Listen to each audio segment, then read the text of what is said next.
शादी के बाद पुरुषों में बहुत अधिक मात्रा में देखी जा रही है नापुंसकता। मेरे पास ऐसे बहुत सारे केस आए हैं जिनको शादी के बाद बहुत ज़्यादा नापुंसकता देखी जाती है।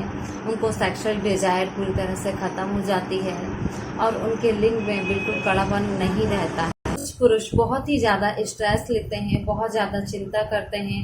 ऑटोमेटिक उनके मन में कोई ना कोई थॉट्स चलता रहता है।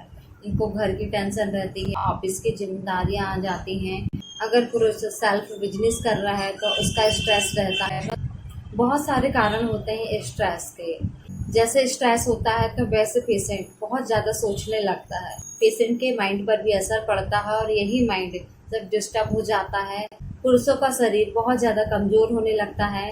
बहुत ज़्यादा चिंता के कारण भूख भी उनको नहीं लगती है। एक ही एक्टिविटी पूरी तरह से चेंज हो जाती है, किसी से बात करने का मन नहीं करता है। व्यक्ति अकेला ही घर पे रहना पसंद करता है, ना वो कहीं जाता है और ना ही किसी से मिलता है, ना ही अपना काम सही से कर पाता है। इस तरह से पुरुष मेंटली तो वीक होता ही, साथ में फिजिकली भी वीक हो जाता है। तो बहुत ही इम्पोर्टेंट है अपने माइंड को एक्टिव रखना और अपने शरीर को एकदम एक्टिव रखना, जिससे आपको भूख सही से लगेगी और आपको और दूसरी बीमारियां नहीं पकड़ेंगी। पुरुष के लिंग में कड़ापन बिल्कुल नहीं रहता है, लिंग एकदम ढीला रहता है। जब भी पुरुष अपनी पार्टनर के पास जाता है तो पार्टनर के साथ इंटरकोर्स नहीं कर पाता है, और जब इंटरकोर्स नहीं कर पाता है तो पुरुष को अपने आप में बहुत ज़्यादा गिल्टी फील होता है, या फिर इंटरकोर्स करता भी है। लिंग में कड़ापन मुश्किल से 1 मिनट के लिए रहता है, फिर एकदम रिलैक्स हो जाता है लिंग, जिससे उस पुरुष को बहुत ज़्यादा गिल्टी फील होता है अपनी महिला पार्टनर के सामने। जब भी गिल्टी फील होता है तो दूसरी बार वो अपनी पार्टनर के पास जाने में, इंटरकोर्स करने में सोचने लगता है कि कहीं फिर से उसका सीमेन का डिस्चार्ज ना हो जाए, उसको अपनी महिला पार्टनर के सामने गिल्टी फील होना पड़े। तो सेक्सुअल डिजायर तो रहती है, लेकिन लिंग में कड़ापन ना होने के कारण पुरुष अपनी पार्टनर के साथ सही से रिलेशन नहीं बना पाते हैं, जिससे वो मन ही मन में बहुत ज़्यादा स्ट्रेस लेने लगते हैं, चिंता करने लगते हैं, बहुत ही ज़्यादा घबरा जाते हैं, सोचते हैं कि मुझे कौन सी बीमारी हो गई है। नपुंसकता को ठीक करने के लिए बिल्कुल आप होम्योपैथिक ड्रॉप यूज़ कर सकते हैं। वीडियो के लास्ट में मैं आपको बताऊंगी कि कौन सा ड्रॉप आपको यूज़ करना है। साथ में और भी बहुत सारी मेडिसिन आप यूज़ कर सकते हैं। कुछ ऐसे पेशेंट रहते हैं जिनको बार बार सीमेन का डिस्चार्ज हो जाता है, जैसे वो अपने पार्टनर के पास जाते हैं या फिर सेक्सुअल एक्टिविटी करने के लिए सोचते हैं तो ऑटोमेटिक उनका सीमेन का डिस्चार्ज हो जाता है, या फिर उनको नाइटफॉल की प्रॉब्लम है। जब भी वो सोते हैं तो ऑटोमेटिक नाइट में उनका सीमेन का डिस्चार्ज हो जाता है और उनको समझ में नहीं आता कि सीमेन का डिस्चार्ज कैसे होगा। या फिर कुछ ऐसे पुरुष होते हैं जिनको सीमेन का डिस्चार्ज कभी भी हो जाता है, सुबह हो जाता है, दोपहर में हो जाता है, या शाम को हो जाता है, नाइट में हो जाता है, कभी भी हो जाता है। कुछ ऐसे भी पुरुष होते हैं, लड़के होते हैं, उनके लिए भी आज मैं आपको बहुत ही अच्छा होम्योपैथिक ड्रॉप बताने वाली हूँ। कुछ ऐसे पुरुष रहते हैं जिनको सेक्सुअल एक्टिविटी करने की बिल्कुल इच्छा नहीं करती। पुरुष को अपनी महिला पार्टनर के साथ रिलेशन बनाने की इच्छा बिल्कुल नहीं करती है, तो इसके लिए भी आज मैं आपको ड्रॉप बताने वाली हूँ। ऐसे पेशेंट रहते हैं जिनकी सीमेन की क्वांटिटी सही नहीं रहती है, जो वॉल्यूम रहना चाहिए सीमेन का वो बिल्कुल नहीं रहता है, कम रहता है।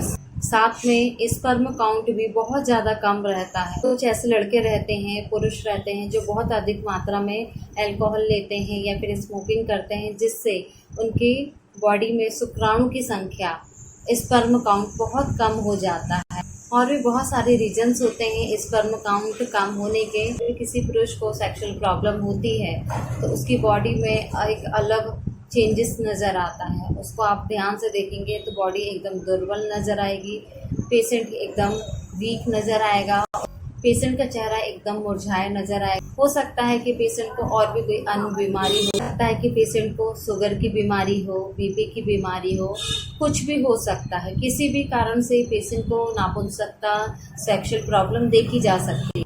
जब भी किसी पुरुष को सेक्सुअल प्रॉब्लम होती है तो हो सकता है कि उसकी बॉडी की वीकनेस के कारण हुई हो या किसी बीमारी के कारण हुई हो। कारण दिखना पड़ेगा कि किस कारण से पेशेंट को सेक्सुअल प्रॉब्लम हो रही है, कोई बीमारी तो नहीं है उसकी बॉडी में, या फिर उसको मेंटल स्ट्रेस की वजह से हो रही है, वो देखना पड़ेगा। उसके बाद ट्रीटमेंट करेंगे तो डेफिनेटली पेशेंट पूरी तरह से ठीक हो जाएगा, उसको सेक्सुअल प्रॉब्लम नहीं होगी। आज मैं आपको सेक्सुअल प्रॉब्लम को ख़त्म करने के लिए एक बहुत ही अच्छा होम्योपैथिक ड्रॉप बताने वाली है। इस ड्रॉप का नाम है स्टेमिना ड्रॉप। बहुत ही इफेक्टिव है, होम्योपैथिक ड्रॉप है। इस ड्रॉप का आपको कोई साइड इफेक्ट बिल्कुल नहीं मिलेगा, एकदम नेचुरल ड्रॉप है। इसमें जो मेडिसिन मिली हुई है वो मैं आपको बता देती हूँ। इसमें फर्स्ट होम्योपैथिक मेडिसिन मिली हुई है एसिडम हॉस मिली हुई है, नेक्स्ट एग्नस कैक्टस, क्लेडियम, डामियाना, जिनसेंग मिली हुई, selenium and last homeopathic medicine इसमें मिली हुई है योहिविनम।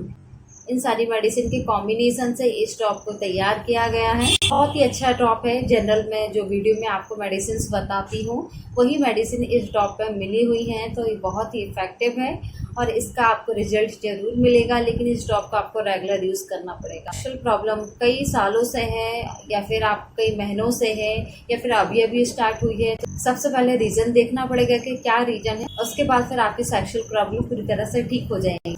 जनरल तौर पे आप इस ड्रॉप को यूज़ कर सकते हैं। इस ड्रॉप को लेना कैसे है वो मैं आपको बता देती हूँ। तो इस ड्रॉप को आपको 3 टाइम यूज़ करना है, morning, afternoon, night. 20-20 drop use करना है। पानी गर्म कर लीजिएगा, जब पानी हल्का ठंडा हो जाए तो आधे कप पानी में इस ड्रॉप को 20 ड्रॉप डालिएगा और मिक्स करके पी लीजिएगा।